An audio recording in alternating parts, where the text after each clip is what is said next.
Okay, I think that's my cue. We're letting people in. I think we're all good. All right. Welcome back, everybody. Thanks for everyone who's come back after lunch, a little break. And we had a good morning session and a fantastic breakout session. So hopefully we can continue the conversation. I know some folks are going to still be rolling in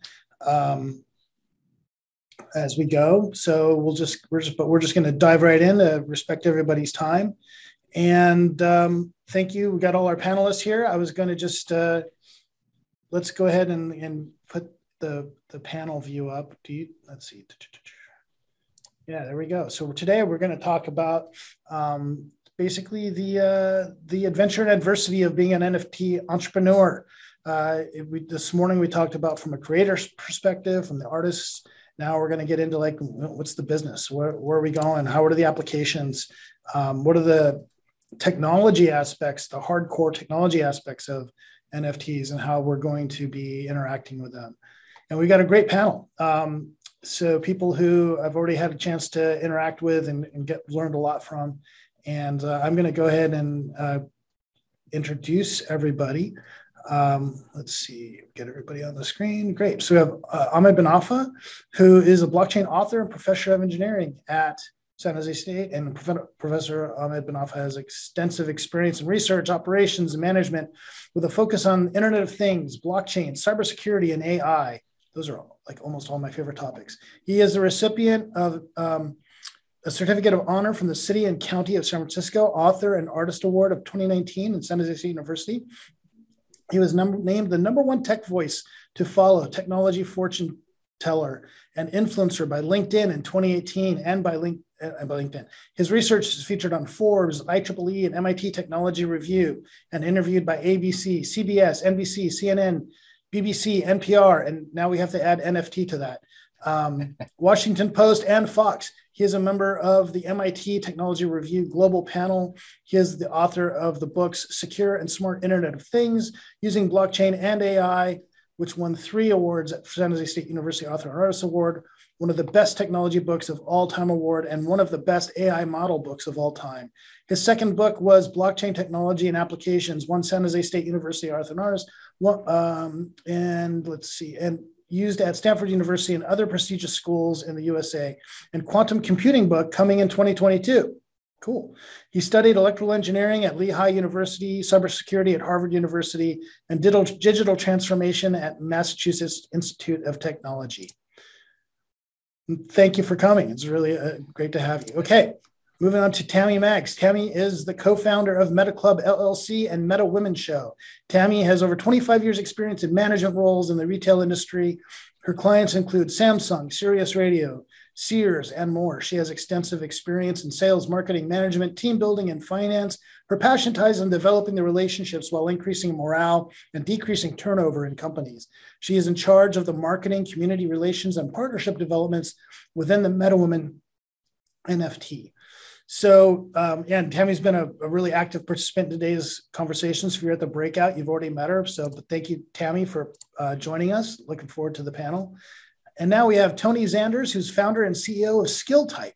Tony is an award-winning software entrepreneur and library technology executive, currently serving as the founder and CEO of Skilltype, a software platform for information professionals and their teams to analyze, develop, and share expertise.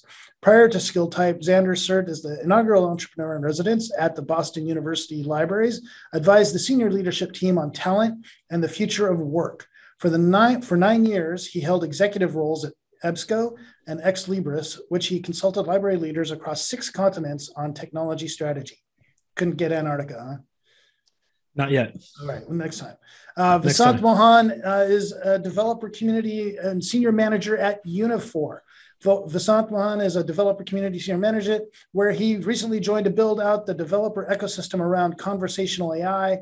Outside of Uniphore, he runs the Fused VR YouTube channel and community, which started with a focus on getting more developers excited about VR, virtual reality, but over the years has evolved to document his journey learning about other emerging tech, including blockchain and Web3.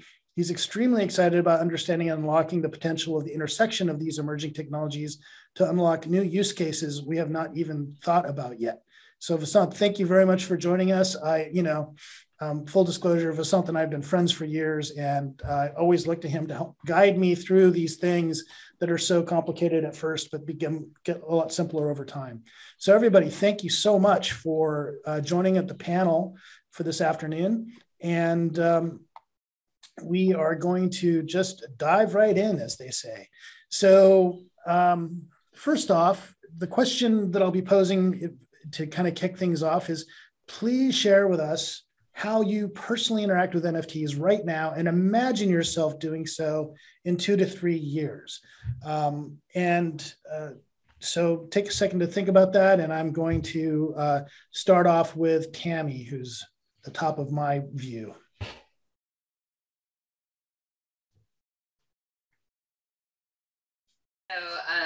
Well, I am the co-founder of MetaWomen, co-founder, business owner of MetaClub LLC. And so I interact with them on a daily basis. We just launched our collection about 2 weeks ago, and we are an educational platform. We are based on onboarding women safely into the space to help narrow the gender gap in Web3 careers. What is happening right now with NFTs and with the development of Web3 and the metaverse, the careers that are going to be developed and opening up, we think is it's an opportunity and possibilities for women and men alike, but women in situations such as mine, where, you know, I found myself in a very great place in my career, and I was injured and disabled, and I was opened up to a world of possibilities. So I interact with them now to create opportunities and possibilities for women to take and upgrade their skills or digitally upskill to transition from a Web2 to a Web3 career. And in 2 to 3 years, I see right now we're building a metaverse, and I see our metaverse expanding into a very large educational entertainment metaverse where artists, musicians, photographers, and any entrepreneur really that wants to make a career, fashion design, I can go on and on about the career possibilities that are going to happen, can come together in the club and utilize the tools and resources and the experts and mentors that we have signed on with the club to help them pursue their career. Great, thanks. Tony, what are you doing now with NFTs, and how do you see yourself interacting with them in the next 2 or 3 years? Sure. So as was mentioned, I'm running a company now called Skilltype, which is a software platform to train the next generation of librarians, archivists, and information professionals to bridge this gap from moving from a print library and archive world into a digital library and archive world. And a part of that involves keeping a pulse on the next evolution of the internet, which we're calling Web3. And so at Skilltype, we index trainings, we index resources for people to learn new skills. We have begun working with our community to understand who within the library world and the archives world would be impacted by NFTs, by blockchain. And so our software matches the people who work inside of libraries and archives with the right training resources at the right time. That narrows us into a specific type of role within the digital library and archive. And so globally, we see this opportunity to reconceptualize the libraries and archive space, who is become the expert before Web3 on managing these non-fungible digital assets, whether these are rare books, rare photos, scrolls, maps, other types of assets that were born in print but have been digitized, and whether those were created by the institution itself or created and run and owned by a family or trust that has bequeathed those assets to the library to manage, and helping the users of the Skilltype platform rethink their current roles, but in a world of NFTs. And so similar to Tammy, we're very much so in the space of reskilling and upskilling. But we have a specific niche in the what we call the glam sector, or galleries, libraries, archives, and museums. I hadn't heard that acronym. That's good. Okay, that's interesting. All right, so I want to come back to that, but let's push on. And Vasanth, please go ahead and tell us about what you are doing and what you expect to be doing in a couple of years. Yeah, so I think from the Uniphore side, just because I recently joined it, I think we'll talk about this a little later. And just it's as a company, we're trying to keep an open mind to the space, and I think that when it comes to enterprises in particular, there's a lot of kind of, I would say, inertia when it comes to entering the blockchain side. But from the Fuse VR side, I can definitely dive a lot deeper into what I'm doing there, which is primarily focused around the gaming use cases.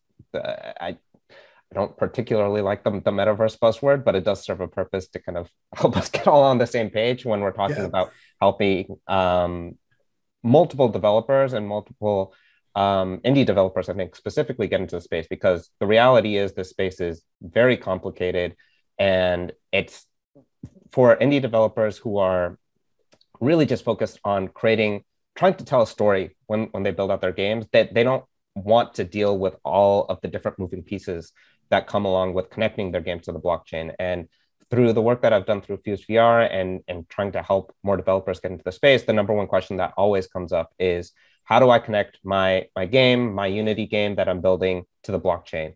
And we're missing a lot of the tooling that's really necessary to facilitate that. So one of the projects that I have going on, and we can dive into this a little bit later, is around creating APIs that developers can consume in a really kind of straightforward fashion to authenticate users and make sure that users have the NFTs that they claim to have.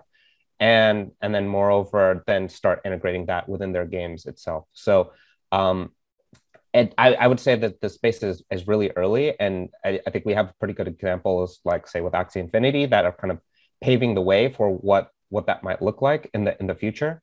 But we need hundreds of thousands of games in a diverse fashion, following along the steps of Axie. And to do that, everything about the space needs to become easier. And that's kind of the place I play in. Great. Well, yeah, definitely look forward to diving in on that.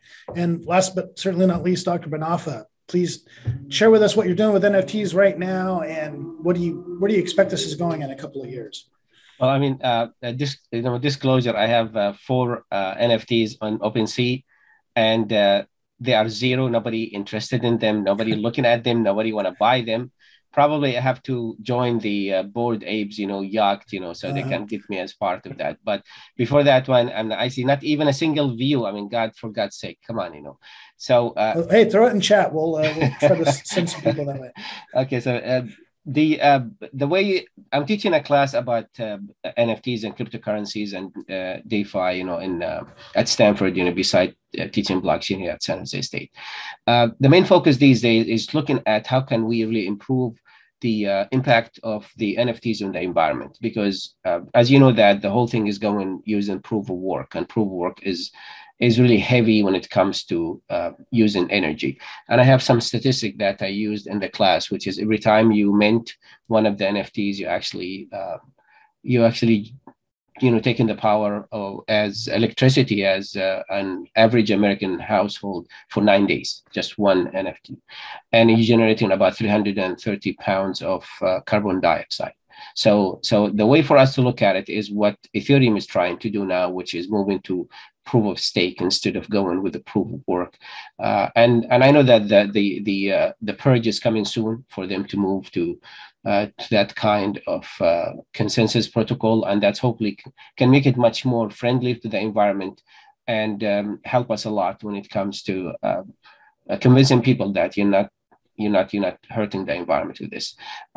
My student is doing the research about this, and maybe we'll find something in between, because you cannot just switch everybody at the same time. You need to go through a process for that, and this is where the research is going.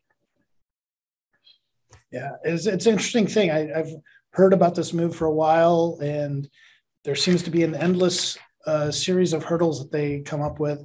I think everybody wants to do it. It's a question of can it be done in a reasonable time, the reasonable safety, and it's an interesting problem. So good luck with your research. It's a really interesting topic. And we'll probably come back to this later, but thank you for introducing yourselves. So now moving on, probably go in a similar order, but also this can be a discussion. You don't need to wait for me to call on you. Feel free to pipe up. I'll just ask the panel in general. What do you see as the economic or innovation potential of NFTs? And in what industries do you think they'll be most impactful? This morning we talked about the creator economy and artists and digital art as kind of being the most commonly viewed way of interacting with NFTs. But is there a broader economic impact or potential that we should know about? Anybody? Chime in first. Yeah. I think when we talk about NFTs, I think that there's two ways to look at it. One is where we are today, which is the JPEGs and the GIFs that are stored on the blockchain. But I think the technology itself is much broader than that. So, and I think we haven't even scratched the surface when it comes to use cases that are in this domain. I mean, just from a practicality standpoint, NFTs today don't really. I mean, we all talk about the kind of the royalties aspect and giving back to the creators, but at least as far as kind of the ERC 721s and 1155s go, it's not really baked into the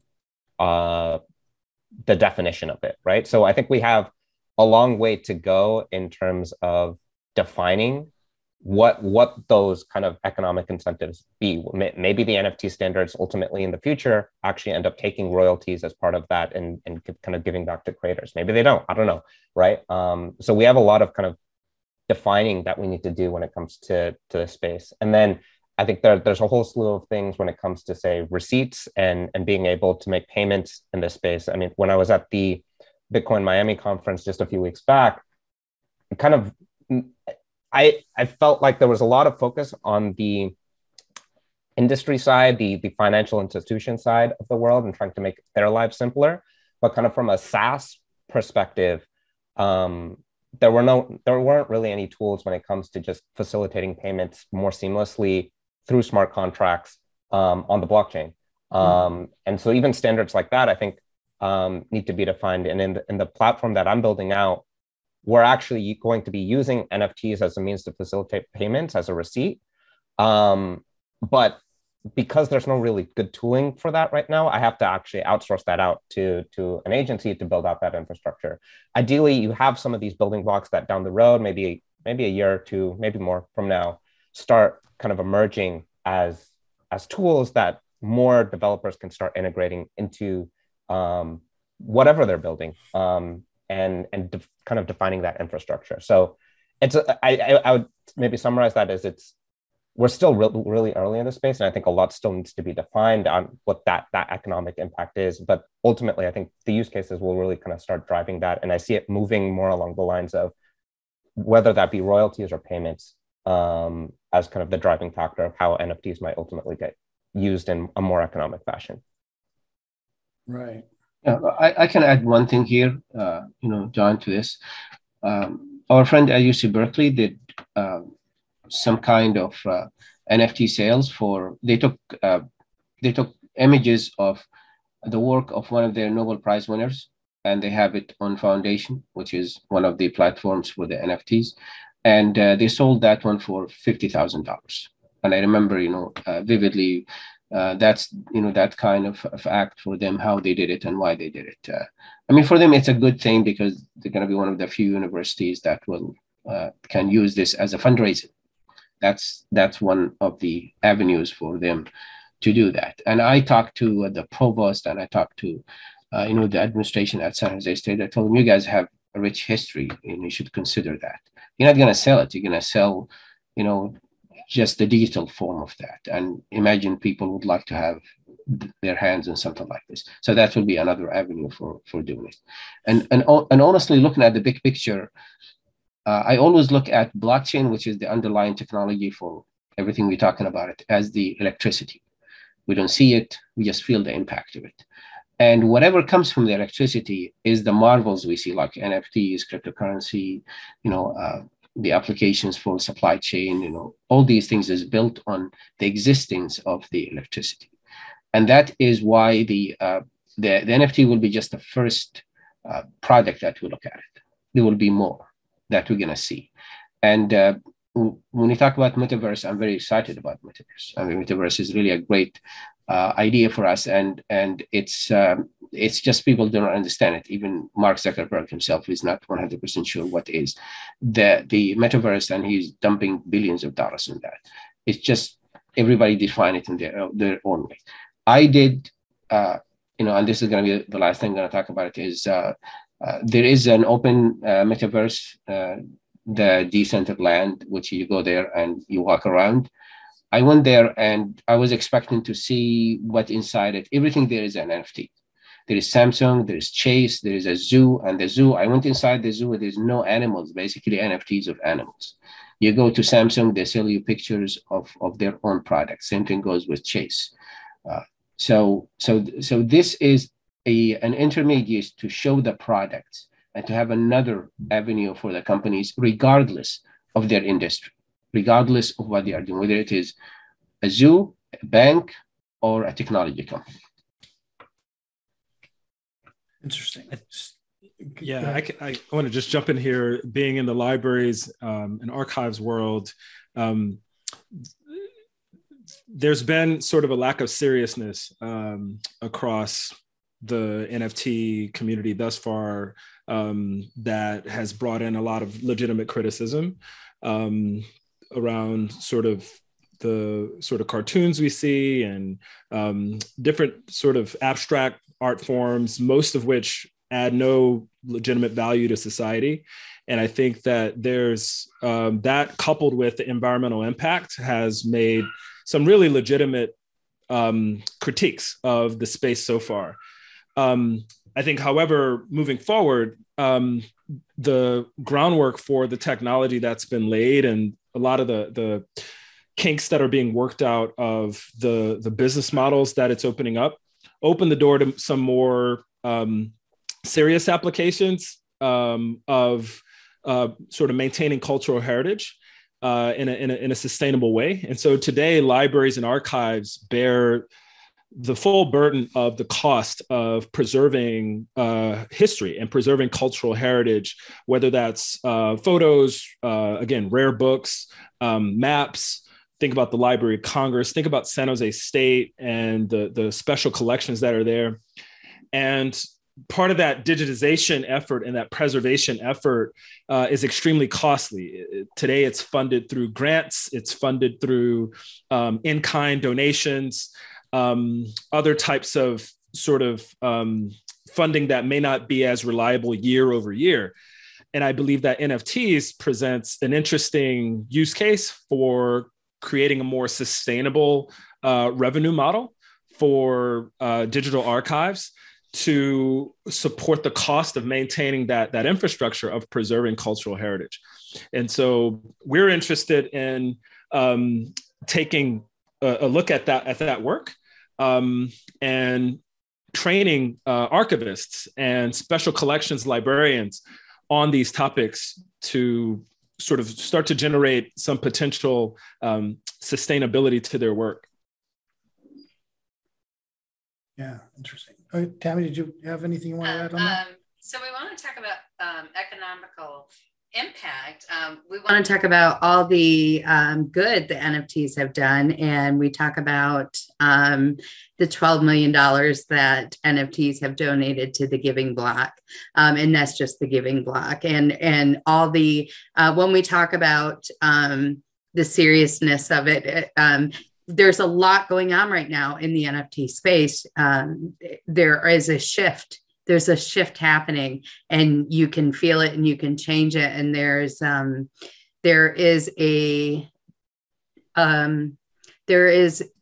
definitely a feeling of we've had enough of the rug pulls and we want transparency and we want to know where this money's going. If you're minting out 8,000, 10,000 NFTs, that's a lot of money. What are you doing with that money? And there's a social responsibility now to lay out your plans. What are you going to do with that money, and how are you giving it back to community, and what is your utility?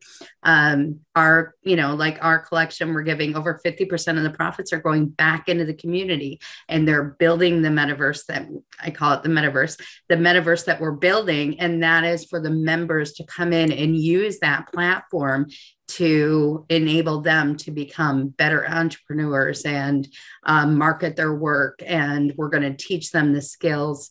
And so there's so many good use cases for NFTs now, and build just the money that's coming out for all of the nonprofits, and especially the climate change nonprofits, because we do know the impact that is happening. And until the changes are made with Ethereum, which, we all believe that are going to happen, we do know that we need to address those, and that we have some responsibility for that.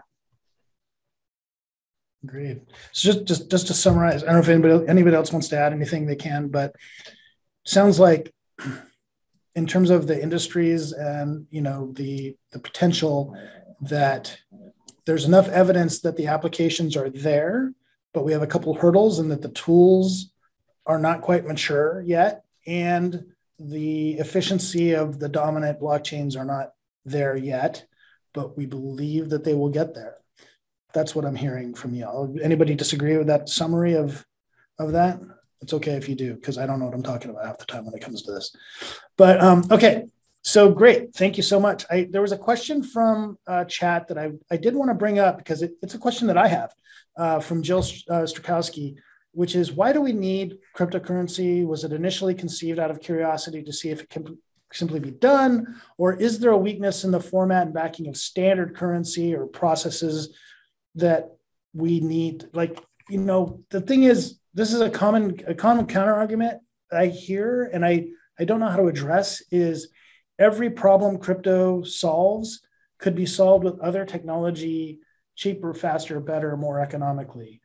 Now, we got some experts here on this panel, so I'm imagining you would refute that there is, but I would like to know, what is it, could NFTs be solved with a database and, a distributed database or other technologies without having to do all the crypto stuff?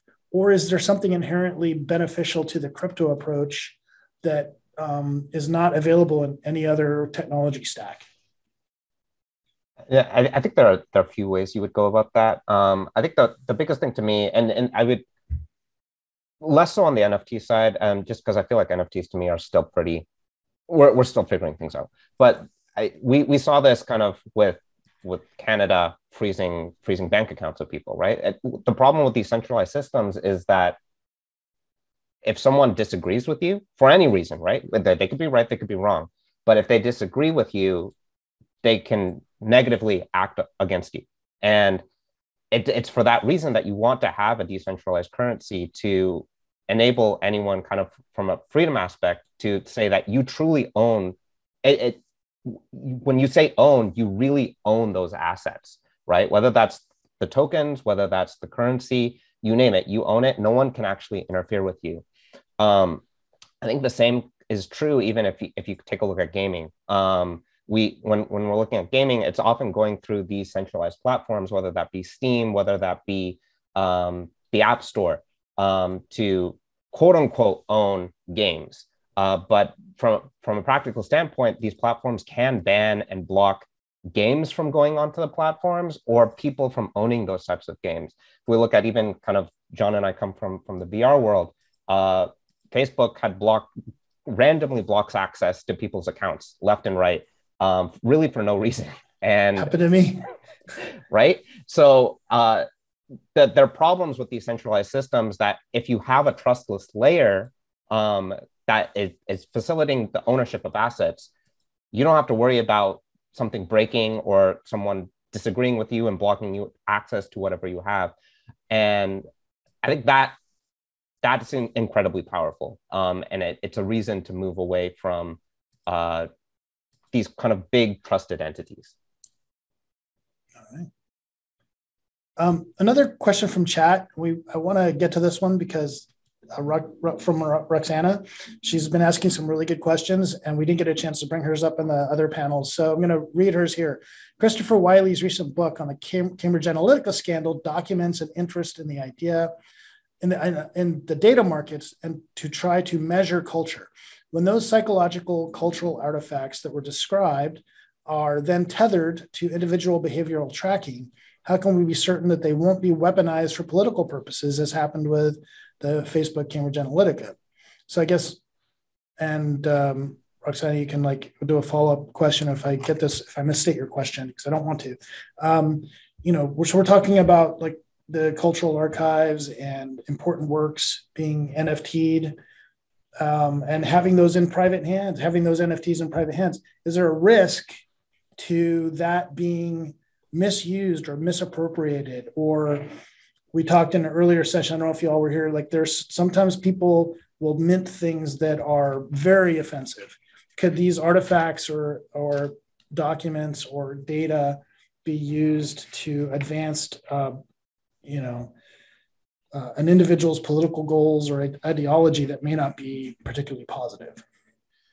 I think it's early in the conversation, but to tie this question into Vasanth's answer to the previous question, that's probably the major difference between Web 2.0 and Web 3.0 is that when platforms are centralized and the data that's stored and exchanged is stored sort of in a black box, like Cambridge Analytica and even Facebook and their partnership with Facebook, the public doesn't have access to Facebook's data sets.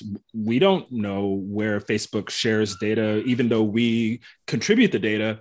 We don't know who all they share it with, how much money they charge for it, all the transactions in and out of Facebook, or insert any other company that was built during that Web 2.0 phase. Web 3.0 and the blockchain, specifically Ethereum, is all public. So Etherscan is one of the first websites that allows us to see every single transaction that happens on the blockchain. And so when someone purchases something on OpenSea or you mint something on one of the marketplaces, you can go and you can see who the owner is or the address of that wallet. And each time a second-hand sale takes place, you see the full record and track record on that digital ledger. And so I'm not sure if that answers Roxana's question, but I think that the likelihood of that type of sort of more opaque data set sort of forming in Web 3.0 is far less likely than in sort of these proprietary centralized platforms a la Facebook or Twitter or others. If I can add something to this, John, you want to say something? I want to add something about it. Now, we know what happened with Twitter when Elon Musk, bought it for $44 billion. A lot of people just have the fears of him having access to their direct messages, for example, because if you know anything about Twitter, the direct messages is not encrypted. It's not, there is no encryption to it. So the same time is what if he's mad at you, because now it's going to be a private company. And Twitter is very important for governments and for policies and for press. And you're talking about almost 400 million, 77% of them outside the United States.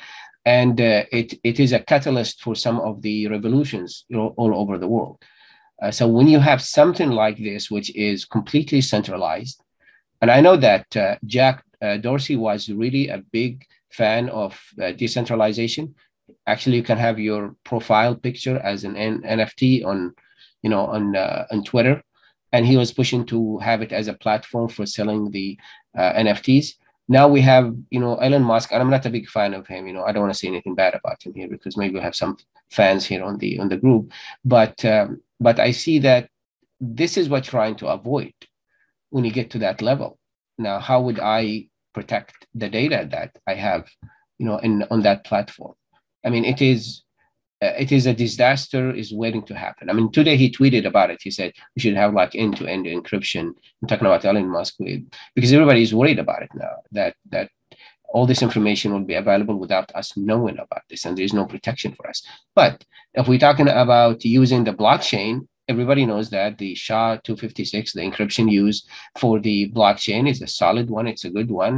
And at the same time, I have the right to share with you or just cut you off completely. I mean, it's not a matter you control the information here.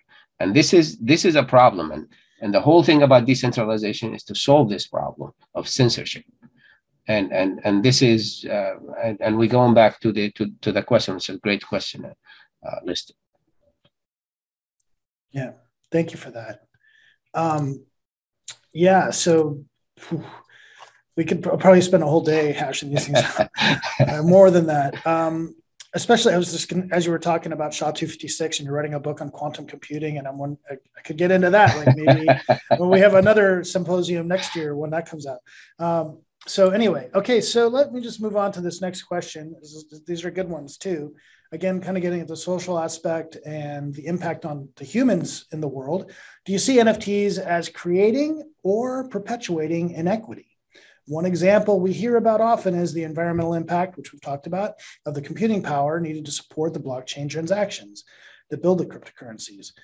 They harm much different populations, and possibly all of us, than are benefiting from the speculation technology. So, a good analogy, although this is not specifically NFT related, but it's one of my favorite stories makes me facepalm, is Facebook bragging to the world about how they put their data centers in the Arctic Circle because it saves them so much power on heating, because they're venting their heat directly into the environment. And that's touted as a green solution. And the thing is, they're benefiting. The people of the world and the people who are absorbing that heat are the ones who are bearing the cost. Similarly, it could be argued that the Ethereum blockchain in particular and NFTs in general use all this power to benefit a few of us who are in developed economies who have the money to throw at these things, but the power generation and the power demands and the environmental impact are shifted way outside. It may be something that's hard for you guys to address directly, but it's important to be aware of. And I guess the question is, how could we use NFTs to mitigate that inequity? And is there a way we can stop that offloading of the environmental and economic cost to people who are not benefiting? So don't you think that we're talking about two different things, though? I mean, you absolutely opening up Web3 and the NFT space is creating opportunities and possibilities for people that would have never had the opportunity to make money the way that they're making money right now. So we are creating opportunities for people. We've talked about this during the break, but it's just mind blowing to me how many people that I meet on a daily basis that are now making money doing this, that come from, underserved countries, that it's changing lives. So in ways, it is creating equality on a level and a scale that we haven't seen before, where you're being able to bring all of these communities together and give equal opportunity in that aspect. But then when you bring up then you can look at it completely differently in the aspect where you're saying, because it is going to affect the environment in a different way, not in the countries that we're talking about, but then those issues are being addressed. And that's going to be something that we're going to have to continue to work on. But I think the NFT community that are in the countries that are the ones that can throw money at NFTs are taking that social responsibility strong again and trying to use that money that we are having come in from the collections and things to put towards those problems. I think just to add to that, is you see it, for example, say with Axie Infinity and the whole play to earn movement. One of the reasons it kind of popped off the way it did is because people in underrepresented communities like the Philippines had an opportunity to make a living within their own community through playing Axie Infinity. And we're seeing kind of this kind of new revolution, right? Where the economics are now flowing into various different communities, because at the end of the day, Web3 is kind of a level playing ground that as long as you really have an internet connection, anyone can get access to. And we're, in a sense, actually really removing a lot of the power from the big institutions like banks and all of the legacy Web2 companies that are out there, and putting that back into the hands of the people. And in that sense, it's much more of a people's movement that is trying to fundamentally help people that might have gotten screwed basically because of the way that the current infrastructure is set up. And I think that's incredibly powerful. And it's still incredibly early. And I think we might still run into some of the problems that you're talking about with a lot of, say, the early people that got into Bitcoin, of course, are naturally the ones that own a lot of the Bitcoin and have already kind of gained a lot of value. But at the end of the day, I think as this technology grows and is continually bringing more power into more people's hands, I think that it still works as an equal level playing field for everyone to continue to innovate and grow as this whole technology continues to grow as well. So we acknowledge that currently, so just to summarize, to make sure, you guys yell at me if I'm wrong, there are some problems that with the inequity of how these things are created currently, but counterbalance to that is there are markets that are being reached that were traditionally kept out of Web 2.0 and are kind of able to bootstrap their industry, their creations. And that maybe that balances the scales, although it doesn't wipe away the inequity, it at least gives some balance points, is kind of what I'm hearing. And I think maybe to add to that is just kind of from a societal perspective, I think the best we can do is try to create level playing fields. It's very hard to, I think that the question then always kind of comes back to, do you want equality of opportunity versus equality of outcomes? It's very hard to get equality of outcomes. But the more we can kind of create a level playing field for anyone to enter and contribute to the space, which is, I think, very true today, will enable more people from underserved communities to start contributing and be involved, and then reap the benefits naturally from the work that they put in, which I think is more than what we could really ask for, and fundamentally being able to give opportunities to people that never had it before, I think is incredibly powerful. I mean, I tend to. Sorry. Go ahead. I was just agreeing that, you know, the inequities we're describing existed long before non-fungible tokens, or I don't think it's fair to sort of place that blame on these newer technologies. I think that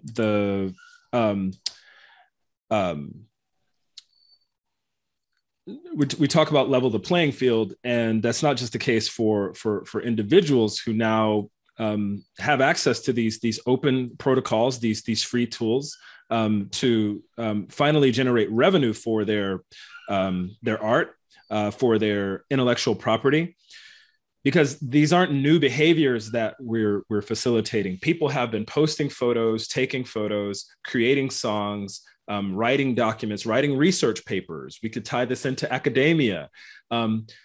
We have been producing content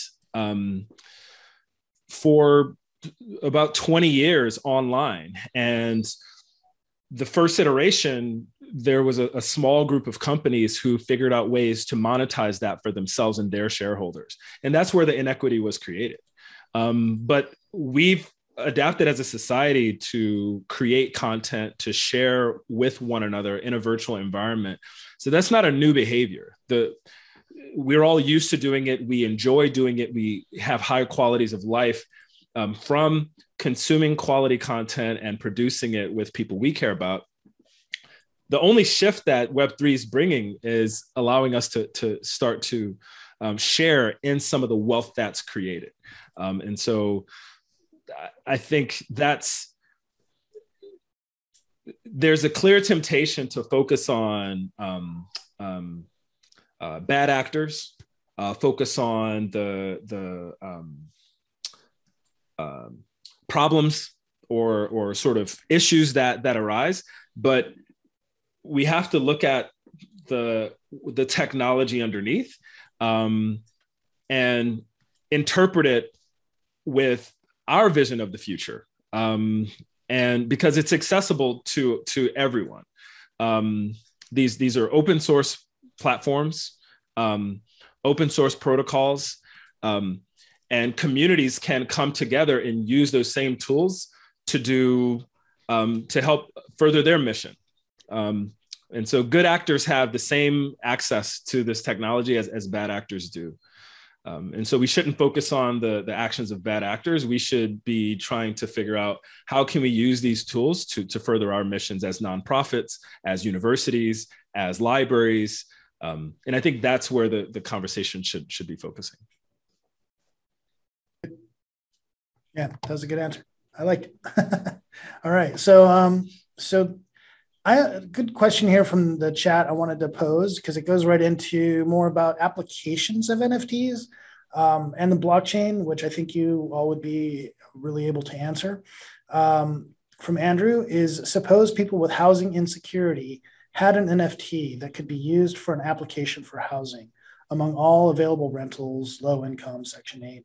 Could that be a system to alleviate paperwork application processing? Could it be viable? This is similar to what I've heard about healthcare and other things. But from your understanding, is the NFT, the way we understand an NFT, is that the mechanism for something like this? Or is this just really, is he describing something that would be a more general blockchain application? I can take a first shot at this. And so these, what we call DAOs or DAO is sort of like the Web 3.0 version of an LLC.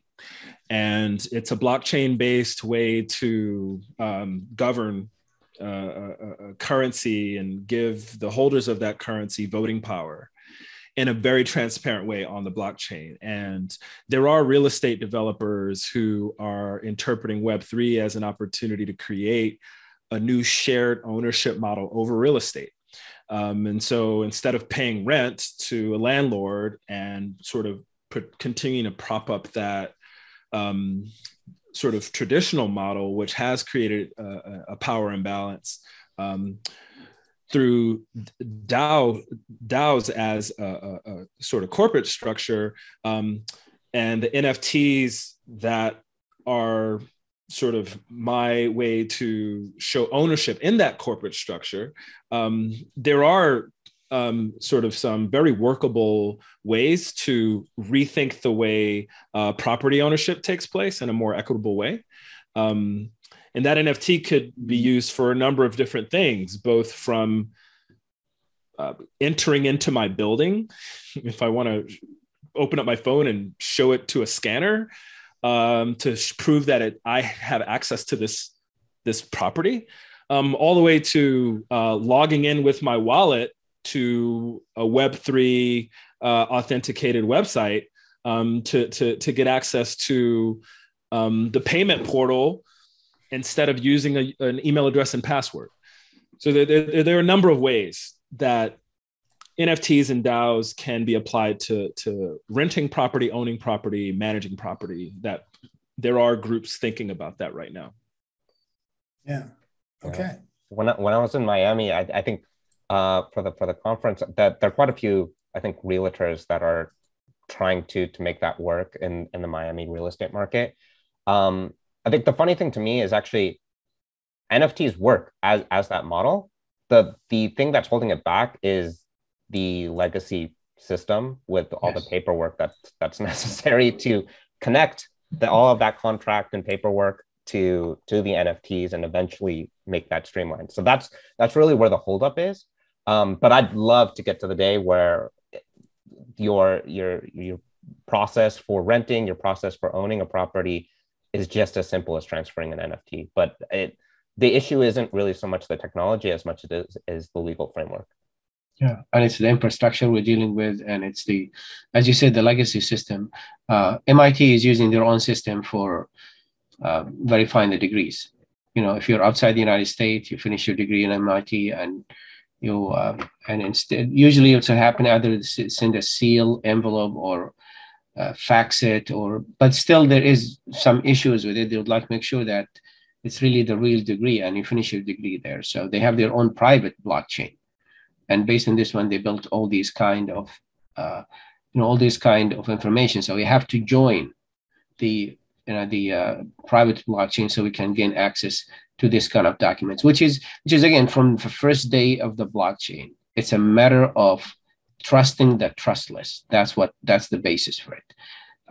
I give an example, and for the real estate. I mean, we sign about 2,255 billion pieces of paper when we are refinancing or buying a house, and it's the same information is the same. It's my same birthday, my same social security, my employment could be the same or a little bit advanced. So why not have it in a place where everybody can test it? It's not centralized. It's available in the network, and then people can access it. Same thing with the doctor visit.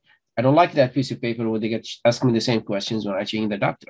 Have you ever did this? Have you ever this one? I wanted to do the same thing and save all this information in a place where now the NFT will give you that understanding of what does it mean when it is certified, when it is secure. Nobody can copy it. Nobody can take that information. It's yours because you own that. One of the things that I just want to jump in on and say is, and that's when I talk about the shift that's happening. One of the big things that's happening now is we see a lot of the collections, we look at our NFTs as membership passes rather than an NFT, just a JPEG. So it's really like a pass into your whatever you're offering, your community, and whatever your community is building. So whatever like mine is MetaClub. So whatever my utility is, whatever I'm offering, my NFT is just a membership pass into that. So you would connect your wallet and you'd be able to access any of the utility that I offer, which is the metaverse, and anything that's in the metaverse would be available to you. And that's the shift that you're seeing with a lot of the NFTs. People are wanting to know, what comes with that. And you're going to see that in a lot of use cases. The NFT is going to be attached to something. Yeah, there's an important question or response to in the chats from Roxana citing the surveillance technology angle and sort of the impact this has on underrepresented groups. And my response to that is just the problems that everyone's discussing and trying to create sound policy against is a function of Web 2.0. And it's a function of the large corporations that own all of the data and how abusive they've been and how opaque the usage of our personal data has been inside of those black box environments. We're trying to solve for that with Web 3.0, because tying your digital identity to your property in a decentralized format, in other words, that data is not being shared up to AT&T like it is today. It's not being shared up to Facebook like it is today, or Amazon because Amazon acquired Nest. Like today, all of the critiques on surveillance and abusing data, it's a function of those large corporations that have no accountability. All of this movement is to solve that and to decentralize the ownership so that a local HOA or a local community, a neighborhood could have their own DAO, and they don't have to share that data up to a large, Fortune 500 company. The data could stay self-contained on their own servers and sort of preventing that type of abuse and manipulation. And so I think there's been some conflation of the critiques that are legitimate against large companies and their abuse of data, like the Amazons and Facebooks of the world, against what these more open protocols are trying to do to empower property owners, content creators, entrepreneurs, in my case, hopefully libraries, archives, without having to rely on these large uncontrollable entities. I will say though, at least to me, for at least when it comes to, I think maybe the gaming use cases, but I think broadly that this might apply. I think privacy is probably the biggest knock against the current blockchain ecosystem. And I always kind of get, I think I have a mental struggle when it comes to how much transparency do we really want, right? So just as an example, when it comes to say, I use my wallet, it has the full transparent history of my financial records that I'm going to authenticate against some random game that I've never heard of before, right? They now have access to how financially well off I am, right? They can see I have hundreds of NFTs or I have 30 plus Ethereum, whatever it is, right? As soon as I authenticate. That is one thing we don't actually have in the current financial system. Like when I scan my credit card against a game, they don't really know my financial worth and they can't discriminate against me because either I'm too poor or too rich. I think this is an active area of development in the space when it comes to, say, zero knowledge proofs and a lot of the work that's going on there. And I don't know to what degree I think the ecosystem will kind of consolidate on when it comes to how much privacy, how much transparency we want. But I think we've kind of gone from the pendulum all the way, and everything is opaque and everything is fully controlled either by a private entity, swung it all the way to the other side, which is everything is transparent, everything is open. That comes with its own problems too. Where that middle ground is, where the pendulum actually ends up swinging back to, I think will be really interesting to see. And I will fully admit that I think we have a lot of problems in that when it comes to finding that right balance right now. And just to respond to that, I think in an agreement, this is where the governance structure of DAOs comes into place. And so the question becomes, who makes these decisions? Who votes on these policies? And is it some group that's not held accountable by anyone and that can lobby against the lawmakers and lobby against SEC oversight? Or is it the actual token holders who will vote to determine where this goes? And so I'm a token holder in the Ethereum name service DAO, so ENS DAO, and we get to vote on how the policies will govern this particular token and its use cases. And so, for example, I own Zanders.eth, which is sort of my main Ethereum name service address, but I can create subdomains under that for multiple personae. So the conversation that's happening today is, if gaming is one case, I would create a subdomain and I would attach that to a wallet, and that would be my gaming wallet. And I would log into all the services with that, but that would be separate from where I hold a lot of my currency. My currency, where I hold a lot of my net worth, won't be attached to the ones that I'm using to log in. And so, because you can create it like an infinite number of these subdomains. It is an actively moving space, but it's an actively moving space. And I think what I'd like to see, and this is how early we are, is it should be straightforward for a user to do that, right? I'm assuming, like, because you know all of these steps, it's very straightforward for any of us to do that. Imagine telling your grandparents to do that, or my parents, right? It's very hard, and I think that we have so much education to do. And to me, that's what makes me excited about this space. Is it's so early. We have to solve all of these UI UX problems, but we see the use cases and we see what could eventually happen, right? And I think that to me gets me excited. But I will fully admit that we still have these problems that us as a community really need to work through. Well, if I want to add one more thing, do I have time, John? No, we do. It's 2:30, which we scheduled an hour, but I did want to hear from each of you, your last ideas, and whatever you want to say, please say it. But also I wanted to ask each of you to think about this. What's something we need to know that we haven't talked about? Because we can only have so many questions. Like, and kind of a short version because we have to wrap up by 3, but Professor Banafa, please go ahead and say what you're going to say and say what your thoughts are, and then we'll just go around the table from there. Sure, no problem. What we talk about it here is marvelous. It's really brilliant. That's why you will hear about the 3 types or the 4 types of blockchain networks, like private, public, hybrid, and federated.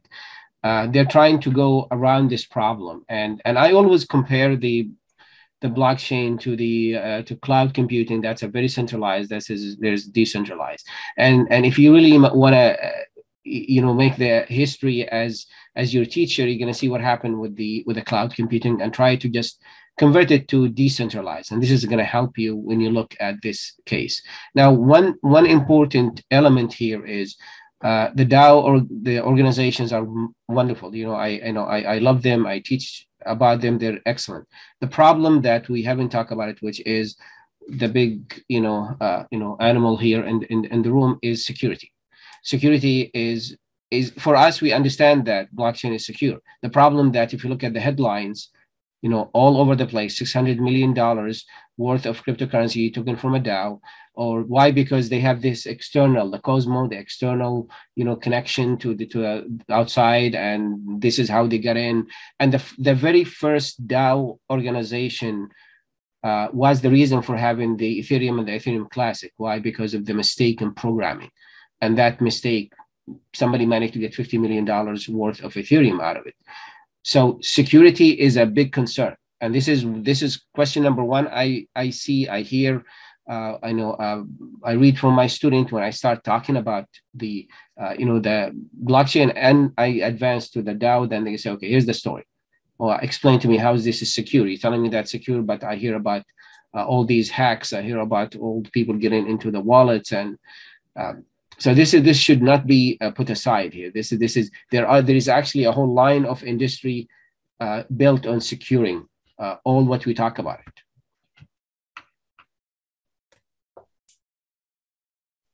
Great. So that kind of wrapped up the response before. Professor Banafa, just since you got the spotlight right now, if you have something, what's one thing that we need to know about NFTs that we haven't talked about today? Well, look at it as a product that will generate more products. It's just the beginning. Nobody knew about NFTs in 2021. I mean, nobody's knew about it. 2021 was a really big year. 2022 would become like the reality for people to talk about it. Well, one thing that makes me, smile a little bit is you heard about the first tweet of Jack Dorsey's. Somebody got it for something like $4 million, and then this person sold it for like $86. So yeah, I mean, how would you explain that, to people how they got it wrong? Things like this one is still, there's a question about is it just for money, or are we going to use it for the other wonderful application everybody's talking about it? And this is where we're trying to get everybody out of it. The reputation of blockchain associated with cryptocurrency and NFT, this is actually disservice to the blockchain technology. Blockchain technology is electricity, for us, is the new electricity, and has huge applications. Very good. Thank you. Tammy, what's your final thought that we need to know about? Well, I think that one of the examples that I wanted to use when we talk about changes in equality, one of the things that I think is a perfect example is you heard the bios read today, right, of the panelists, and then you heard mine, and here I am. NFTs opens up a huge opportunity for people to really change the direction of their career, and I don't do this alone. And when you go into the NFT space, it's about doing your research and making sure the teams are doxed. And, I'm a co-founder. There's 4 founders. There's a legal team. There's developers. And then our metaverse has an entire team of developers. So you need to be able to go on that website, check their website, make sure they're doxed, make sure that they have you should be able to see an entire team full of people to really invest into a community as big as ours that's offering as many utility as ours. And we have experts, and the experts' pictures are on there, and they're all, vetted, and they have expertise in all of their areas. So I would say anybody that really wants to get in NFTs and wants to become a part of a community, it can be a wonderful thing, and it can bring opportunities to you. But go in there and do your research and make sure it's a solid team. Yeah, thanks. Just your statement made me remember something that a friend of mine said who was into blockchain. He's like, the best thing to him about a blockchain business is you don't need anybody's permission to start one. Like, you literally don't have to get government approval. You don't have to get an investor. Nobody has to say it's okay. You don't have to have a degree or anything. It's just like, if you have the idea and the ability, you can do it. And I think that's interesting, and it's very empowering. It comes with some liability and some risk, which we'll have to mitigate. But, all right. So thank you for that. Thank you for coming today. Tony, what's your final thought? Just to encourage people to, as Tammy said, do your research and to not stick your head in the sand on this topic. It's very tempting to, plug your index fingers in your ears and, just hope it all goes away. But the fact of the matter is that the internet evolves in these cycles every decade or so, every 10 to 15 years. This is just the latest phase. And it's just more advantageous to critically engage, just like the audience members are doing today. Ask the tough questions, but whatever you do, just don't ignore sort of the movement that's happening. Participate, interrogate, and who knows? Maybe there's some new opportunities for you in your career or your circle or your network to make an even bigger impact than you're making today. All right. And Vasanth. Yeah. Let me do two things. So one, it's just a fun fact on NFTs is I learned this at the conference, is that the first NFTs were actually done on the Bitcoin network in 2014. And it just it triggered, since like we say we've never heard about NFTs since 2021, but the reality is that people have been working on this space for years, right? So there's a lot of history, and I think doing your due diligence to kind of find and tackle the history and understand it is, I think, incredibly valuable for just individuals in general. The second one, kind of iterating on what Tony said, is I think it's incredibly important to have an open mind, and it feels like at least the participants here naturally kind of have that inquisitive open mind, which is great. But then sharing that and kind of telling more people to have an open mind, I think, is incredibly important, especially kind of in this political dichotomy of a world that it feels like we're currently in. And I think that fundamentally means, what that fundamentally means is being not afraid to ask the hard questions, right? And being okay with listening to the other side. Even if you disagree with it, it's okay to disagree with it. But it's important to, I think, engage with it. And you're going to hear people, the very extreme crypto enthusiasts, you're going to hear from the very crypto negative naysayers. But it's important to have conversations with both. I think that's invaluable to broaden your own horizons and continue learning. And I think that's at the end of the day how we kind of move all of us in kind of, I think, a positive direction by having more of these open and honest discussions and finding where we agree and finding where we disagree.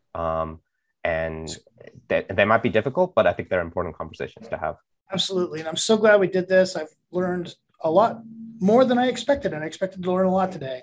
And I appreciate your time very much, and even staying a little bit over. One other thing, we could go for another hour. There's some really good questions in the Q&A that I couldn't respond to and pay attention to what you guys were saying. So I would encourage you to try to answer there. But for our audience who's listening, if you have questions, in the chat, I believe Mariah posted the link to the homepage of the event. There's social media links and other contact information there for our panelists. If you want to follow up with them, you can follow up with me, and I'll do my best to figure out an answer, at least tell you what I don't know.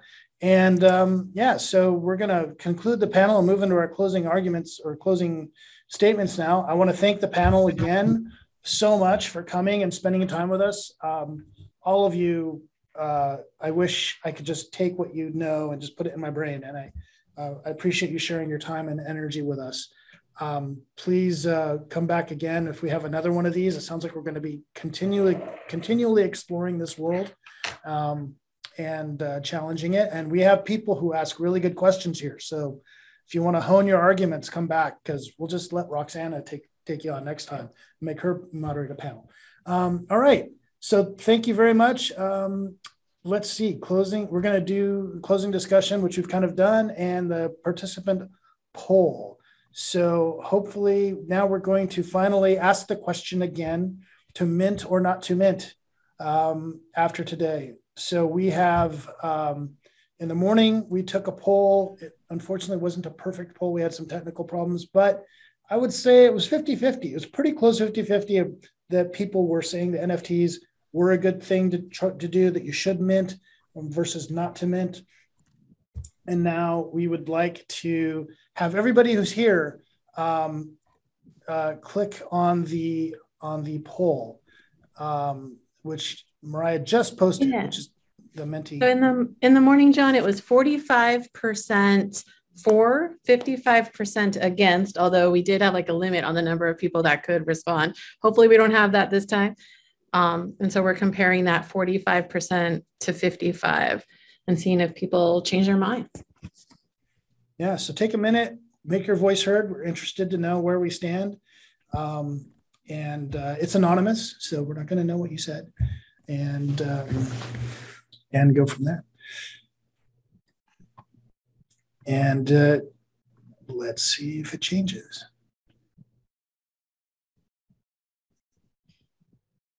Anybody voting? Don't be shy. I think you can actually add comments in this one too. Well, anyway, thank you again for everybody who asked questions or participated or just stayed and listened to what we had to say. I think we have shared also the library homepage that has the contact information. We'd really love to know what you thought. I think there'll be some follow-up information. We are going to, in the process of putting this together, we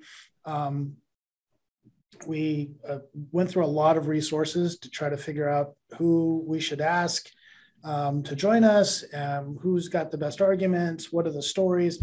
There ended up being a lot of YouTube links, a lot of links to articles. We're going to put that together in a single page, just as background information for you to look at if you want to see what informed our decision. And also invite you to, participate with us by engaging with us in future events and asking us questions that we can wrestle with. So we hope to do a lot more of these kinds of things in the future, maybe in person one of these days.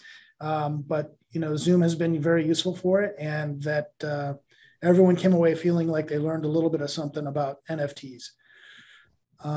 Yeah. So Christina, what else should we address before we let everybody go? I think that's it. Thanks so much. Please, you can continue to vote. It looks like we may be at almost the same exact percentage. Nobody changed their minds. Is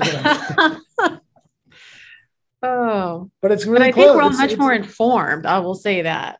Yeah, it's interesting. But good. That's very good. I will say that. Oh, now it's dead even. Okay, please vote. We can't end this with a dead even day. But would love your feedback on how you thought the day went, what we could do better, worse. It's a little challenging to do these kinds of things with compressed time, and there's such a broad topic. But hopefully it was beneficial. I learned a lot. I think the biggest thing, my biggest takeaway was that my biggest concern is the environmental issues. I am concerned about the other issues as well, data privacy, centralization, fraud and all those things. But I think those are a little bit easier to manage with technical solutions than the environmental one. I am encouraged that there seems to be, from the experts that we talked to, a sense of short-term optimism that the environmental costs will be greatly diminished. However, I also am aware that that has been a long time coming. So I am hopeful that it's real. And I would personally, my take as I'm sitting here right now is I'm going to keep an eye on this place, but I'm not going to do anything in it unless I'm really sure that the computational cost isn't horrendous. Much like I wouldn't buy a very inefficient laptop or gaming computer that cost hundreds of dollars to play video games. I don't think there's utility here that justifies the environmental cost yet.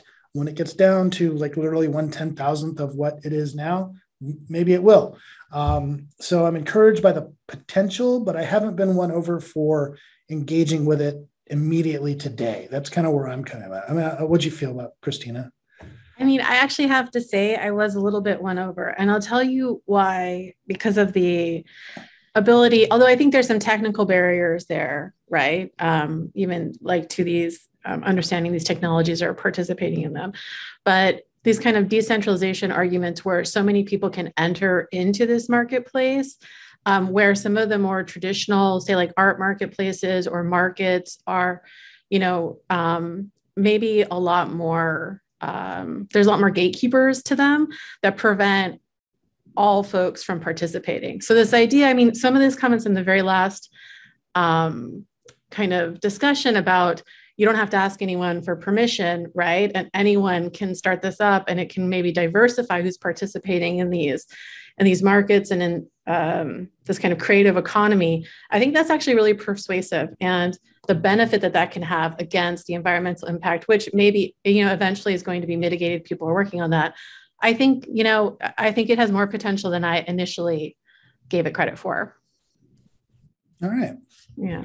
I also wanted to share, I shared in the chat a link to our Digital Humanities Center website. So just note that today was sponsored by SJSU King Library's Digital Humanities Center, which is an emerging center in King Library that supports humanist questions around technology and digital methods. So you can check there for future events and more information on that. So I did want to plug the DHC. Yep. Another point that I learned today, I think that was really eye-opening for me, that once we can solve the environmental concerns, that the NFTs, as Tammy was pointing out, it's membership in a community and a mission, which I am intrigued by, that's a way for people to fund missions, like the pizza coin that Ed was talking about. I think I forgot the name already, but the idea that like people could come together and raise money to share pizzas. Maybe that's a silly one, but it seemed to be real. It seemed to work. So it gives me an idea that maybe there's some ways for people who are geographically dispersed and not socially connected could connect on a common purpose to do something. That's intriguing. I don't know if I have to think about it, if there's ways.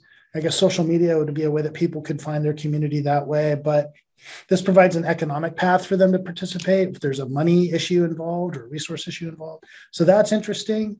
I'm super appreciative of all of Roxana's comments, and I'm going to probably stay up all night trying to answer them about privacy and linking who I am as a person to my wallets and my digital presence. That's a big concern. And although the wallet, I think we all agree, can be anonymous, once that is non-anonymized, like I can create an anonymous wallet, but once it is tied to me and somebody knows that that's my wallet, that entire history of the wallet is exposed. So that's a problem. And I don't know what the answer is, but it's something I think that potentially, just like you don't know my PIN code to the ATM at my bank, maybe it's that level of security. I don't know, but it's something to worry about. Yeah. And also Vasanth pointed out several times, although this technology exists kind of in code and in mathematics and in process, good luck explaining this to people who are not living in it. It's a very complicated thing. And I'm a total nerd. I love technology, and I am still struggling to really get my arms around what's happening when NFTs get processed.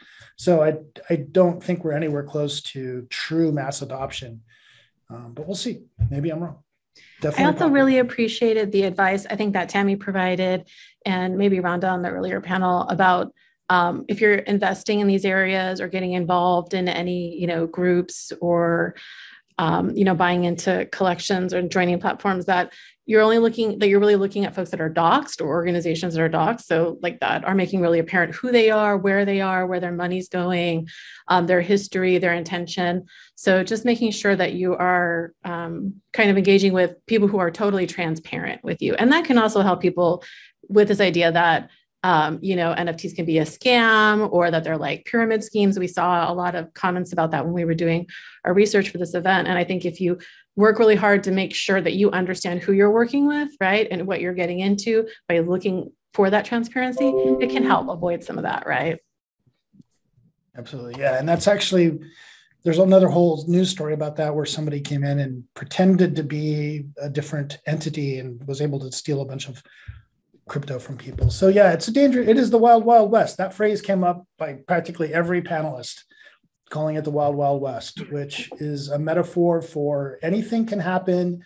Watch your back and be careful. But it is an interesting place. So thank you, everybody. I don't know if there's anything else we want to say. I think the poll, it's a dead heat. I mean, we're still tilting towards not minting. But we're so close, we'll get there eventually. Very, very we're looking close. For those environmental costs to come down for sure, right? I think that will change a lot of people's minds. I would love to know how many people who said mint in the morning shifted to don't mint, and if anybody from don't mint shifted to mint, and we had just a 50% swap. But that's hard to tell from this. But we'll see.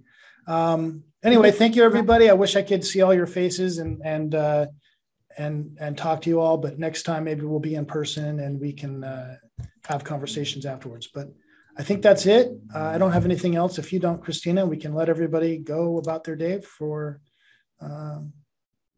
coming to our event. Yeah, thank you, everybody. All right.